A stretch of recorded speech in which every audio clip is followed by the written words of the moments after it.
Students of class third, आज हम पढ़ेंगे संस्कृत का पाठ 9 अपादान कारकम पंचमी विभक्ति। सबसे पहले हम पढ़ेंगे अपादान कारक क्या होता है। वाक्य में जिस वस्तु से कोई वस्तु अलग की जाती है, कोई भी सेंटेंस है उसमें से जब एक वस्तु को दूसरी वस्तु से अलग करते हैं तो जिससे वस्तु अलग होती है उसे हम अपादान कारक बोलते हैं। इसमें पंचमी विभक्ति यूज़ होती है और इस विभक्ति का जो चिन्ह होता है साइन वो होता है से। कुछ यहाँ पर पंचमी विभक्ति के रूप हैं जो एक वचन, द्विवचन, बहुवचन में हैं और तीनों ही लिंग में हैं। तो सबसे पहले हम पढ़ेंगे पुल्लिंग में। शुकात, शुकाभ्याम, शुकेभ्य, नरात, नराभ्याम, नरेभ्य। स्त्रीलिंग बालिकायाः, बालिकाभ्याम, बालिकेभ्य, अबलायाः, अबलाभ्याम, अबलेभ्य। नपुंसकलिंग पुस्तकात्, पुस्तकेभ्याम, पुस्तकेभ्य, मेघनाथ, मेघनाभ्याम, मेघनेभ्य। तो ये कुछ पंचमी विभक्ति के रूप थे जो तीनों ही लिंग में और तीनों ही वचन में थे। अब हम यहाँ से पढ़ेंगे, पढ़िए और समझिए कुछ सेंटेंस।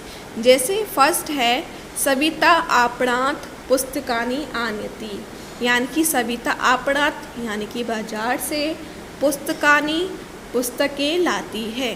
सविता आपणाभ्याम फलानि आनयति, सविता आपणाभ्याम दो बाजारों से बहुत फल लाती है। सविता आपणेभ्य शाकानि आनयति, सविता बहुत बाजारों से सब्जियां लाती है। तो फर्स्ट सेंटेंस में हमने तीनों ही वचन का यूज़ किया। एक वचन आपणात यानी कि बाजार से, बहुवचन द्विवचन का यूज़ किया आपणाभ्याम यानी कि दो बाजार से, फिर हमने यूज़ किया बहुवचन का आपणेभ्य यानी कि बहुत बाजारों से। ऐसे ही बाकी के सेंटेंस हैं आपके।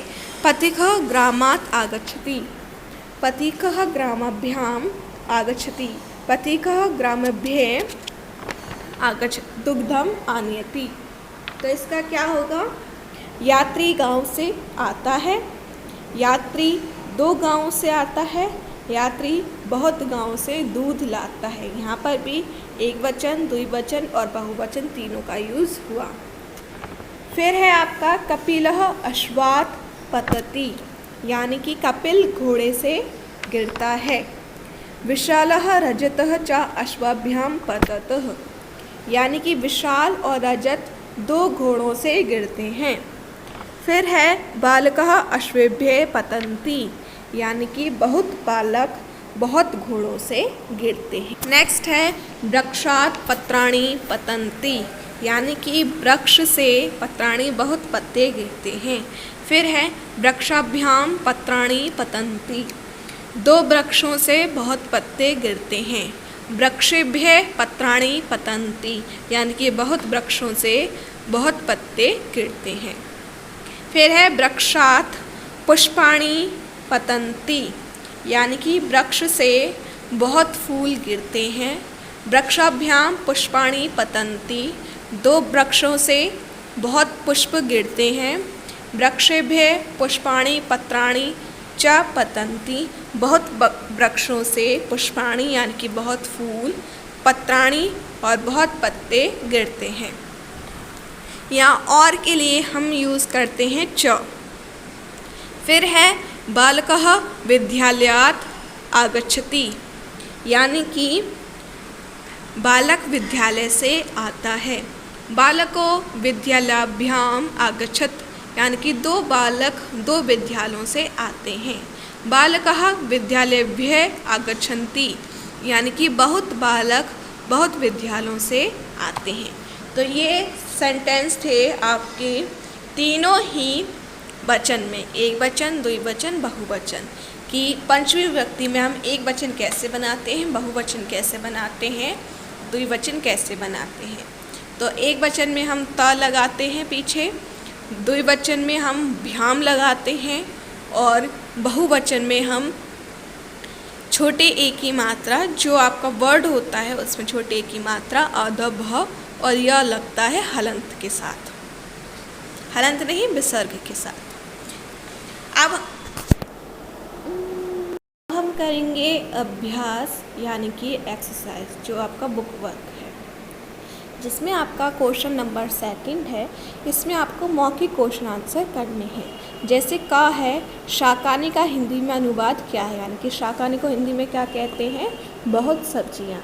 आपने भी का हिंदी अनुवाद है बहुत बाजारों से। आगच्छत का हिंदी अनुवाद है 2 आते हैं। बहुत पत्ते को संस्कृत में क्या कहते हैं, पत्राणी। बहुत वृक्षों से संस्कृत अनुवाद क्या होगा, वृक्षेभ्य। फिर है first, tick the correct options. का, सबिता आपणात आनयति, यानी कि सबिता बाजार से क्या लाती है, थर्ड, पुस्तकानी। ख, पत्राणी पतंती, पत्ते गिरते हैं, कहाँ से गिरते हैं, तो आएगा फर्स्ट, वृक्षात, यानी कि पेड़ से। ग, बालकः आगच्छति, बालक कहाँ से आते हैं, तो इसमें आएगा थर्ड, विद्यालयात, यानी कि स्कूल से। घ, पथिकः आगच्छति, यानी कि पथिक कहाँ से आता है, तो इसमें आएगा सेकंड, ग्रामात, यानी कि गांव से। क्वेश्चन नंबर 2 में आपको क्या करना है, यहाँ पर रिक्त स्थान दे रखे हैं और ब्रैकेट्स में वर्ड्स भी दे रखे हैं। अब आपको उचित रूप लिखने हैं इनके। जैसे का है आपका डैश पत्राणी पतंती, तो यहाँ क्या आएगा, लतायः। तो ऐसे ही आपको ख करना है, ग करना है और घ करना है। साथ में आपको करने हैं ण और च। फिर क्वेश्चन नंबर 3 में है आपको यहाँ पर एक वचन, द्विवचन और बहुवचन में पंचमी विभक्ति के रूप लिखने हैं। जैसे का है आपका वृक्षम, तो वृक्षम का एक वचन होगा वृक्षात, द्विवचन होगा वृक्षाभ्याम और बहुवचन होगा वृक्षेभ्य।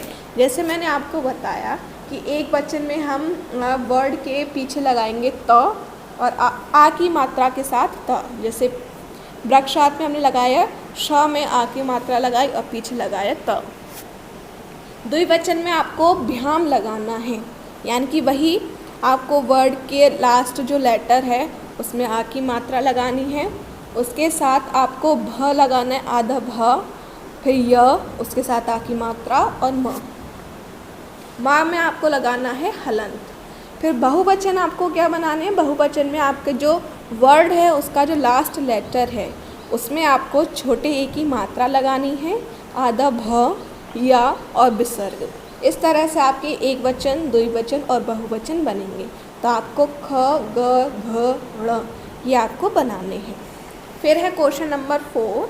इसमें क्या है कि यहाँ पर जो सेंटेंस दे रखे हैं इसमें वर्ड्स उल्टे सीधे हैं, आगे पीछे कर दिए हैं, तो इन्हें आपको सही क्रम में लिखना है। जैसे क है विद्यालये आगच्छन्ति बालकाः, तो सबसे पहले हम लेंगे बालकाः विद्यालये आगच्छति। ख है पथिक दुग्धम आनयति ग्रामेभ्यः, तो ये क्या आएगा, पथिकः ग्रामेभ्यः दुग्धम आनयति। ग, सबिता आनयति आपणेभ्यः शाकानि, तो यहाँ क्या आएगा, सबिता आपणेभ्यः शाकानि आनयति। फिर है क्वेश्चन नंबर 5। इसमें आपको हिंदी अनुवाद करने हैं। जैसे क है बालकः वृक्षात् पतति, बालकः यानी कि बालक, वृक्षात् वृक्ष से, पतति गिरता है। ख, सबिता आपणात् शाकानि आनयति, सबिता बाजार से सब्जियां लाती है। तुम अत्र कुतः आगच्छसि, तुम यहाँ कहाँ से आते हो। पथिक ग्रामात् दुग्धम आनयति, यानी कि पथिक यात्री ग्रामात् गांव से, दुग्धम दूध, आनयति लाता है। बालकः विद्यालयेभ्यः आगच्छति, यानी कि बहुत बालक विद्यालय में, बहुत विद्यालयों से, आगच्छति यानी कि आते हैं। नंबर 6 है आपका निम्नलिखित वाक्यों का संस्कृत में अनुवाद करना। अभी हिंदी में किया था, अब इनकी संस्कृत बनाओ। जैसे वह माता से भोजन लाता है, तो वह का होगा सह, माता से अम्बाया भोजनम आनयति। सतीश मित्र से पुस्तक लाता है, तो सतीश मित्रात् पुस्तकम आनयति। छात्र पूरे दिन अध्यापकों से पढ़ते हैं, तो छात्रः सकल दिनम, पूरे दिन का होगा सकल दिनम अध्यापकेभ्यः पठन्ति। वह बाजार से पुस्तकें लाता है, तो सः आपणात् पुस्तकानि आनयति। अमित घर से विद्यालय जाता है। अमितः घर से, गृहात् विद्यालय, विद्यालय का होगा विद्यालयम, जाता है गच्छति। फिर है आपकी एक्टिविटी यानी कि क्रियाकलाप। तो फर्स्ट में आपको पंचमी विभक्ति के कुछ शब्द लिखने हैं और क्वेश्चन नंबर सेकंड में आपको पंचमी विभक्ति के कुछ वाक्य लिखने हैं।